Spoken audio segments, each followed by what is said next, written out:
كيلو دقيق لان انا هعمل اكتر من فطيرة. بس الفطيرة اللي انا عملتها الواحدة يعني هي تقريبا نص كيلو دقيق، لان ما شاء الله الصينية دي مقاس 40. هعجن بقى كيلو دقيق، وكيلو الدقيق دون هياخد 3 كوبايات مية، كل كوباية 250 ملي، وهياخد 3 معالق سكر ونص معلقة صغيرة ملح. هنحط بقى الدقيق في العجان، ولو ما عندكيش عجان هنعجن بايدينا، سهل جدا وميسر ان شاء الله وهتبقى زي الفل.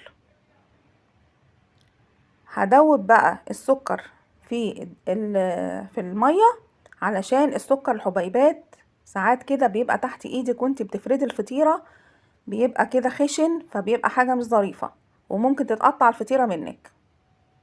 هدوبه بقى كده كويس جدا في المية،